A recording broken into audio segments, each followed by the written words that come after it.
All right, folks. Let's continue our discussion of alternative energy sources and move on to what's probably the most well-known alternative energy source, solar energy. The sun basically provides Earth with a virtually unlimited source of energy every day, but the problem has always been how do we tap this source of energy? Can anyone think of why it's so difficult to make use of solar energy? Because it's hard to gather it?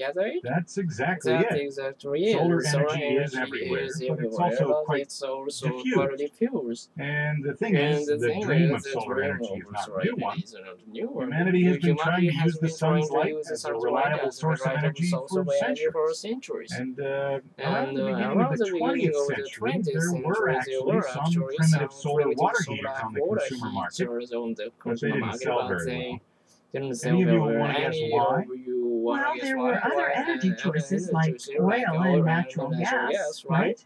Yeah. And for better or for worse, we chose to go down that path as a society. When you consider economic factors, it's easy to see why. But then in the 1970s, there was an interest in solar energy again.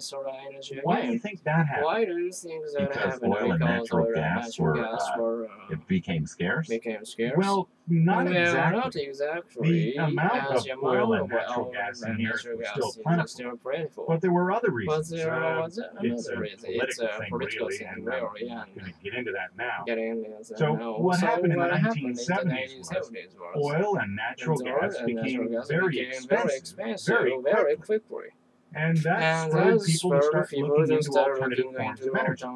Solar energy probably being the most popular. But then in the 80s, this trend reversed itself when the price of oil and natural gas went down. All right. Let's shift our focus now to some of the technologies that have been invented to overcome the problem of gathering diffused solar energy.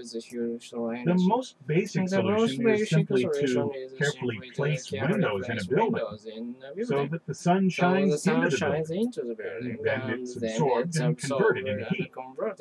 Can anyone think of where this is most commonly used? Greenhouses. Yep.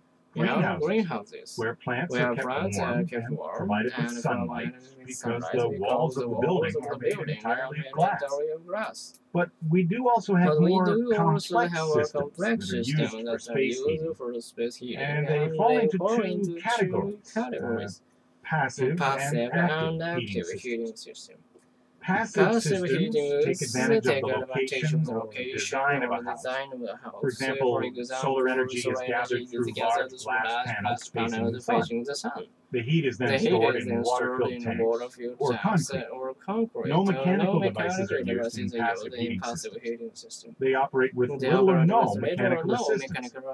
With active systems, on the other hand, you collect the solar energy at one location, and then you use pumps and fans to move heat from the collectors through a pumping system to a tank, where it can be used to heat a home, or to just provide hot water. Excuse me, Professor, but I've got to ask, how can solar energy work at night or on cloudy days? That is a really good question. As a matter of fact, science is still working on it. Trying to find ways of enhancing energy storage techniques so that the coming of night or cloudy days really wouldn't matter. That is the biggest drawback to solar energy. The problem of what do you do in cases where the sun's light is weak or virtually non-present.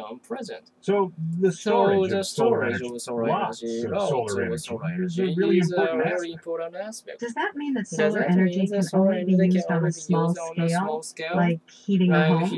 Well, actually, there have been some attempts to build solar energy power plants. The world's largest solar power plant is located in Kramer Junction, California. It can generate 194 megawatts of electric power, but that's just a drop in the bucket. Right now, the utility companies are interested in increasing the capacity of the Kramer Junction plant, but only time will tell if it will ever develop into a major source of power for that region, considering the economic and political factors involved.